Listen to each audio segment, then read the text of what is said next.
আসসালামু আলাইকুম বন্ধুরা, আপনারা অনেকেই মিনিস্কিউলের আগের ভিডিওটি অনেক পছন্দ করেছিলেন, তাই আজকে আবারও নিয়ে এসেছি মিনিস্কিউল সিরিজের আরেকটি দারুণ অ্যাডভেঞ্চার এপিসোড। আশা করছি আজকের গল্পটিও আপনাদের অনেক ভালো লাগবে, তাই ভিডিওটি শেষ পর্যন্ত দেখুন। আর যদি আমাদের চ্যানেলে নতুন হয়ে থাকেন তাহলে অবশ্যই চ্যানেলটি সাবস্ক্রাইব করে আমাদের সঙ্গেই থাকুন। গল্পের শুরুতেই আমরা দুটি লেডিবাগকে দেখতে পাই, যারা বনে আনন্দে ঘুরে বেড়াচ্ছে। তারপর তারা দুজন একটি ফুলের ওপর বসে একটা ভালো মুহূর্ত কাটায়। অন্যদিকে আমরা দেখতে পাই একটি ডাস্টবিনের ওপরে অনেকগুলো মাছি ঘুরছে, আর সে লেডিবাগ দুটো ডাস্টবিনের কাছে একটি গাছে গিয়ে বসে। সেখানে পুরুষ লেডিবাগটি সে মাছিগুলোকে বিরক্ত করে তার পেছনে ছুটতে বাধ্য করে, যাতে সে মাছিগুলো তার সঙ্গী লেডিবাগকে উত্ত্যক্ত করতে না পারে। তারপর সে লেডিবাগটা গুলির মতো ছুটতে শুরু করে এবং তার পেছনে মাছিগুলো তাকে তাড়া করছিল। তখন আমরা একটি গাছে কিছু কালো পিঁপড়ে দলকে দেখতে পাই, যারা গাছ থেকে একটি ফল পাড়ছিল। তখনই সে ফলটি ছিঁড়ে পিঁপড়ের লিডারের ওপরে পড়ে। তারপর অন্য কালো পিঁপড়েরা সে ফলটিকে তাদের লিডারের ওপর থেকে উঠায়। তারপর তারা সে ফলটি নিয়ে তাদের বাড়িতে ফিরেই যাচ্ছিল, তখন তাদের সামনে হাজির হয় একটি লাল পিঁপড়ে দল, যারা তাদের খাবারগুলো নিয়ে যেতে চাচ্ছিল।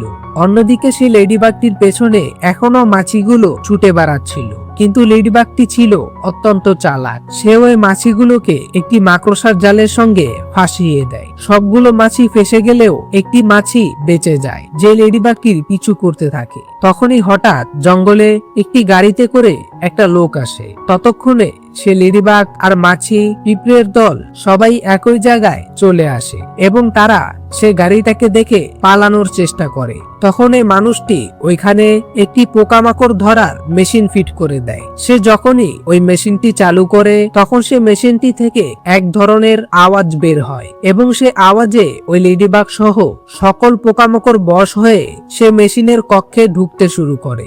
একে একে সব পোকামাকড় সে মেশিনে ঢুকে পড়ে। তারপর সেই লোকটা সে পোকামাকড় গুলোকে আলাদা আলাদা কাচের জারে ভরে দেয়, কিন্তু সে লেডিবাগটির সঙ্গী বেঁচে যায়। আর তাই সেই সঙ্গী লেডিবাগটি ওই গাড়িতে কাচের জারে বন্দি থাকা পুরুষ লেডিবাগের কাছে যায়, কিন্তু পুরুষ লেডিবাগটা সেই কাচের জারে বন্দি ছিল, তাই সে আর পুরুষ লেডিবাগটাকে বাঁচাতে পারে না। তখনই সে লোকটি চলে আসে এবং সে পোকামাকড় গুলো নিয়ে চলে যায়। তারপর সে সঙ্গী লেডিবাগটিও ওই গাড়িটার পিছু নেয়, কিন্তু সে মাঝ রাস্তায় পড়ে যায়।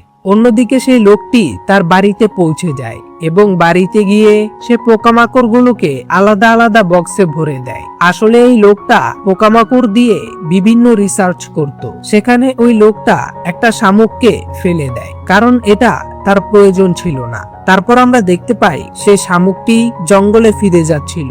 পথে তার সাথে ওই সঙ্গী লেডিবাগটির দেখা হয়। লেডিবাগটি তাকে জিজ্ঞেস করে বাকি সবাই কোথায় আছে। তারপর সে শামুক তাকে পিঠে বসিয়ে ওইখানে নিয়ে যেতে থাকে। সেখানে আবার ওই লোকটাকে দেখতে পাই, সে ওই সবগুলো পোকার ছবি তুলে এবং সে ছবিগুলোকে অ্যালবামে সাজিয়ে রাখে। তারপর আমরা দেখতে পাই সে শামুক ও সঙ্গী লেডিবাগটি সে বাড়ির সামনে পৌঁছে যায়। তখন সঙ্গী লেডিবাগটি ওই বাড়ির কলিং বেল চাপ দেয়। পরে লোকটি যখন বাইরে আসে, তখন সে কাউকে দেখতে পায় না এবং সে সময় ওই সঙ্গী লেডিবাগটি ঘরে ঢুকে পড়ে। তারপর সে সঙ্গী লেডিবাগটি উড়ে সে ঘরের সামনে যায়, যে ঘরে সব পোকামাকড় গুলোকে বন্দি করে রাখা হয়েছিল, কিন্তু সে ঢুকতে পারে না, কারণ সে দরজায় লাগানো ছিল একটি ডোর লক, যেটা পাসওয়ার্ড দিয়ে খুলতে হয়। তখন সে ভেতরে থাকা পুরুষ লেডিবাগটিকে সিগন্যাল পাঠায় এবং পাসওয়ার্ড জানতে চায়। তখন সে পাসওয়ার্ড বলে দিলে সঙ্গী লেডিবাগটি পাসওয়ার্ড দিয়ে দরজা খুলে ভেতরে ঢুকে পড়ে এবং সে ওইখানে বন্দি থাকা সবগুলো পিঁপড়ে ও পোকাকে ছেড়ে দেয় এবং সে ঘরের জানালা খুলে দেয়, ফলে সব পোকামাকড় গুলো বেরিয়ে যেতে থাকে। তখনই ওই লোকটার রুমে অ্যালার্ম বেজে ওঠে এবং সে একটি বন্দুক নিয়ে ওই পোকাগুলোকে মারার জন্য আসতে থাকে। অন্যদিকে সেই কালো পিঁপড়ের লিডার দেখতে পায় তারা যে ফলটা সংগ্রহ করেছিল সেটা সেখানেই রয়ে গেছে।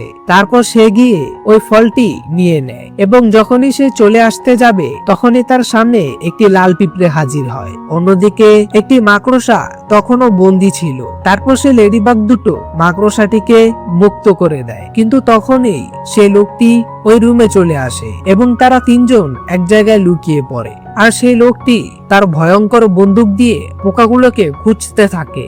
অন্যদিকে সে কালো পিঁপড়ে আর লাল পিঁপড়ে সে ফলটি নিয়ে তখনও মারামারি করছিল। শেষে লাল পিঁপড়েটি কালো পিঁপড়ের কাছ থেকে ফলটি ছিনিয়ে নিয়ে যেতে থাকে, কিন্তু তখনই সে কালো পিঁপড়ে কিছু বই ধাক্কা মারে, ফলে সে বইগুলো গিয়ে লাল পিঁপড়ের ওপরে পড়ে। তারপর সে কালো পিঁপড়েটা ওই ফলটা নিয়ে নেয় এবং যখনই সে ওইখান থেকে চলে আসবে তখনই সে লোকটি তার দিকে বন্দুক তাক করে।